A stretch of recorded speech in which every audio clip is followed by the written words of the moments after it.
Alkitab setahun hari ke 360, 26 Desember, dari Amsal 31 ayat 10 hingga 20. Istri yang cakap siapakah akan mendapatkannya? Ia lebih berharga daripada permata, hati suaminya percaya kepadanya. Suaminya tidak akan kekurangan keuntungan, ia berbuat baik kepada suaminya dan tidak berbuat jahat sepanjang umurnya. Ia mencari bulu domba dan rami, dan senang bekerja dengan tangannya. Ia serupa kapal-kapal saudagar, dari jauh ia mendatangkan makanannya. Ia bangun kalau masih malam, lalu menyediakan makanan untuk seisi rumahnya, dan membagi-bagikan tugas kepada pelayan-pelayannya perempuan. Ia membeli sebuah ladang yang diingininya, dan dari hasil tangannya kebun anggur ditanaminya. Ia mengikat pinggangnya dengan kekuatan, ia menguatkan lengannya. Ia tahu bahwa pendapatannya menguntungkan. Pada malam hari pelitanya tidak padam, tangannya ditaruhnya pada jentera, jari-jarinya memegang pemintal. Ia memberikan tangannya kepada yang tertindas, mengulurkan tangannya kepada yang miskin.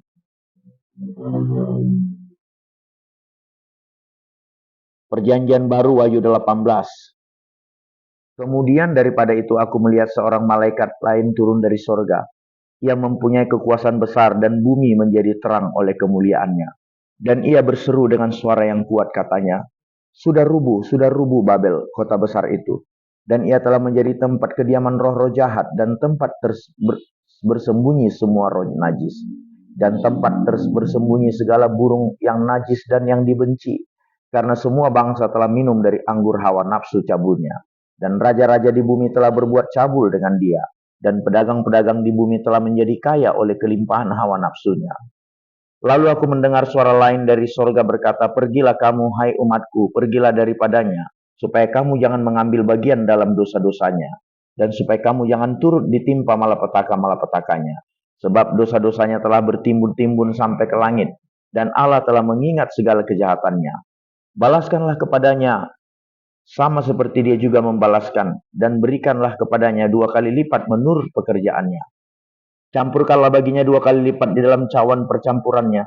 Berikanlah kepadanya siksaan dan perkabungan, sebanyak kemuliaan dan kemewahan yang telah ia nikmati. Sebab ia berkata di dalam hatinya, aku bertahta seperti ratu, aku bukan janda, dan aku tidak akan pernah berkabung. Sebab itu segala malapetakannya akan datang dalam satu hari, yaitu sampar dan perkabungan dan kelaparan, dan ia akan dibakar dengan api. Karena Tuhan Allah yang menghakimi dia adalah kuat. Dan raja-raja di bumi yang telah berbuat cabul dan hidup dalam kelimpahan dengan dia akan menangisi dan meratapinya. Apabila mereka melihat asap api yang membakarnya, mereka akan berdiri jauh-jauh karena takut akan siksaannya. Dan mereka akan berkata, celaka, celaka engkau hai kota yang besar, Babel hai kota yang kuat, sebab dalam 1 jam saja sudah berlangsung penghakimanmu.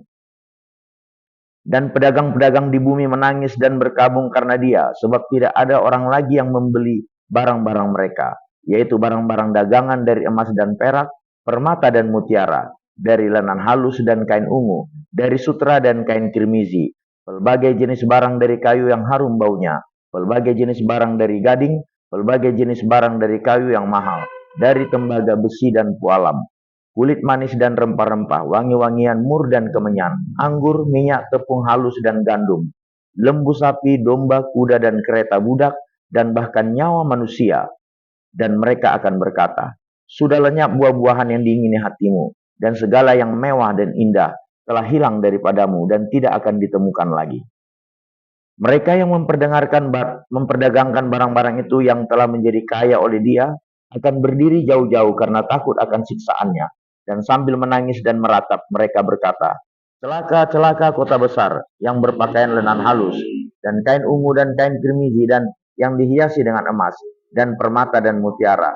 Sebab dalam 1 jam saja, kekayaan sebanyak itu sudah binasa. Dan setiap nakoda dan pelayar dan anak-anak kapal dan semua orang yang mata pencariannya di laut berdiri jauh-jauh. Perjanjian Lama, Nehemia 5 hingga 7.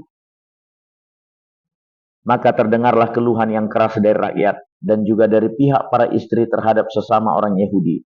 Ada yang berteriak, anak laki-laki dan anak perempuan kami banyak dan kami terus harus mendapat gandum supaya kami dapat makan dan hidup.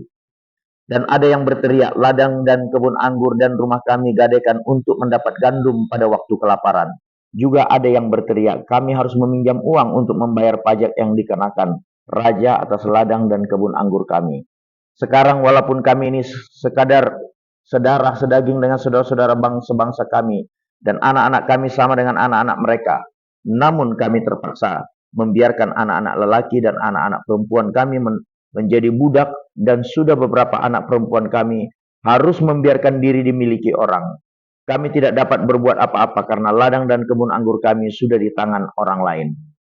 Maka sangat marahlah aku ketika aku dengar keluhan mereka dan berita-berita itu. Setelah berpikir masak-masak, aku menggugat para pemuka dan para penguasa. Kataku kepada mereka, masing-masing kamu telah makan riba dari saudara-saudaramu. Lalu kuadakan terhadap mereka suatu sidang jemaah yang besar.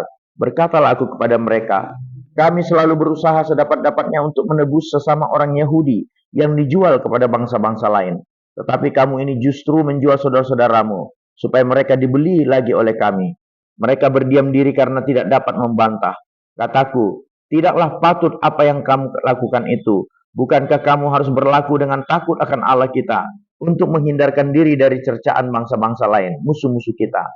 Juga aku dan saudara-saudaraku dan anak buahku telah membungakan uang dan gandum pada mereka. Biarlah kita hapuskan hutang mereka itu. Biarlah kamu kembalikan kepada mereka hari ini juga ladang mereka, kebun anggur, kebun zaitun, dan rumah mereka.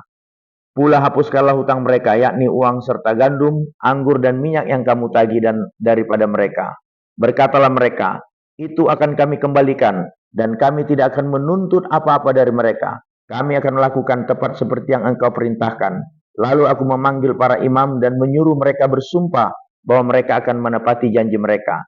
Juga aku kebas selipatan bajuku sambil berkata, demikianlah setiap orang yang tidak menepati janji ini akan dikebas Allah dari rumahnya dan hasil jeripayahnya. Demikianlah ia dikebas dan menjadi hampa. Dan seluruh jemaah berkata, amin. Lalu memuji-muji Tuhan, maka rakyat berbuat sesuai dengan janji itu. Pula sejak aku diangkat sebagai bupati di tanah Yehuda, yakni dari tahun ke-20 sampai tahun ke-30, dua pemerintahan Artasastra, jadi 12 tahun lamanya, aku dan saudara-saudaraku tidak pernah mengambil pembagian yang menjadi hak bupati. Tetapi para bupati yang sebelumnya, yang mendahului aku, sangat memberatkan beban rakyat. Bupati-bupati itu mengambil dari mereka 40 sikal perak sehari untuk bahan makanan dan anggur. Bahkan anak buah mereka merajalela atas rakyat. Tetapi aku tidak berbuat demikian karena takut akan Allah. Aku pun memulai pekerjaan tembok itu, walaupun aku tidak memperoleh ladang, dan semua anak buahku dikumpulkan di sana khusus untuk pekerjaan itu. Duduk para mejaku orang-orang Yahudi dan para penguasa, 150 orang, selain mereka yang datang kepada kami dari bangsa-bangsa sekeliling kami, yang disediakan sehari atas tanggunganku, ialah seekor lembu, 6 ekor kambing domba yang terpilih, dan beberapa ekor unggas, dan bermacam-macam anggur dengan berlimpah-limpah, setiap 10 hari. Namun dengan semuanya itu, aku tidak menuntut pembagian yang menjadi hak bupati, karena pekerjaan itu sangat menekan rakyat. Ya Allahku, demi kesejahteraanku, ingatlah segala yang kubuat untuk bangsa ini. Ketika Sanbalat dan Tobia dan Geshem orang Arab itu dan musuh-musuh kami yang lain mendengar bahwa aku telah selesai membangun kembali tembok, sehingga tidak ada lagi lubang, walaupun sampai waktu di pintu-pintu gerbang belum kupasang pintunya. Maka Sanbalat dan Geshem mengutus orang kepadaku dengan pesan, mari kita mengadakan pertemuan bersama di Kefirim di lembah Ono. Tetapi mereka berniat mencelakakan aku. Lalu aku mengirim utusan kepada mereka dengan balasan, aku tengah melakukan suatu pekerjaan yang besar. Aku tidak bisa datang. Untuk apa pekerjaan ini terhenti oleh sebab aku meninggalkannya dan pergi kepada kamu? Sampai 4 kali mereka mengirim pesan semacam itu kepadaku. Dan setiap kali aku berikan jawaban yang sama kepada mereka. Lalu dengan cara yang sama untuk kelima kalinya, Sanballat mengirim seorang anak buahnya kepadaku yang membawa surat yang terbuka. Dalam surat itu tertulis, ada desas-desus di antara bangsa-bangsa dan Gasimu membenarkannya bahwa engkau dan orang-orang Yahudi berniat untuk memberontak. Dan oleh Sebab itu membangun kembali tembok. Lagi pula, menurut kabar itu, engkau mau menjadi raja mereka. Bahkan engkau telah menunjuk nabi-nabi yang harus memberitakan tentang dirimu di Yerusalem. Demikian, ada seorang raja di Yehuda. Sekarang, berita seperti itu akan didengar raja. Oleh sebab itu, mari kita sama-sama berunding. Tetapi aku mengirim orang kepadanya dengan balasan. Hal seperti yang kau sebut itu tidak pernah ada. Itu isapan jempolmu belaka. Karena mereka semua mau menakut-nakutikan kami, pikirnya. Mereka akan membiarkan pekerjaan itu sehingga tak dapat diselesaikan.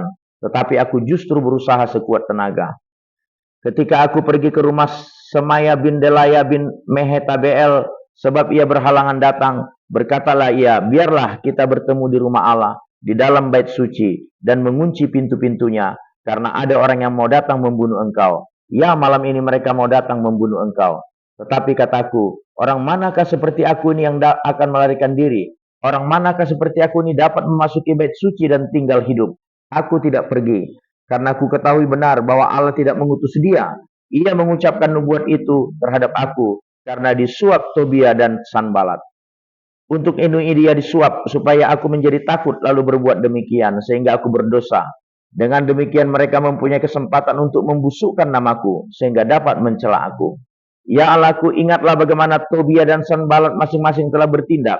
Pun tindakan Nabi Noaja dan nabi-nabi yang lain yang mau menakut-nakutkan aku. Maka selesailah tembok itu pada tanggal 25 bulan Elul dalam waktu 52 hari.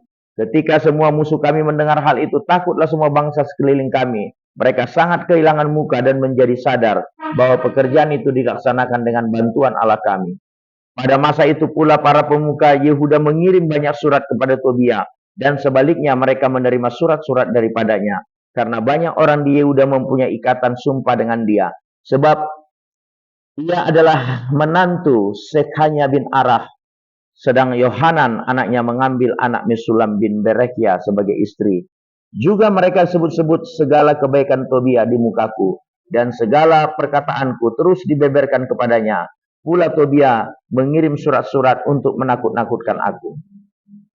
Setelah tembok selesai dibangun, aku memasang pintu-pintu. Lalu diangkatlah penunggu-penunggu pintu segerbang, para penyanyi dan orang-orang Lewi. Pengawasan atas Yerusalem aku serahkan kepada Hanani saudaraku dan kepada Hananya panglima benteng. Karena dia seorang yang dapat dipercaya dan yang takut akan Allah lebih daripada orang-orang lain. Berkatalah aku kepada mereka, pintu-pintu gerbang Yerusalem jangan dibuka sampai matahari panas terik, dan pintu-pintunya harus ditutup dan dipalangi. Sementara orang masih bertugas di tempatnya, tempatkanlah penjaga-penjaga dari antara penduduk Yerusalem, masing-masing pada tempat-tempat penjagaan dan di depan rumahnya. Amin.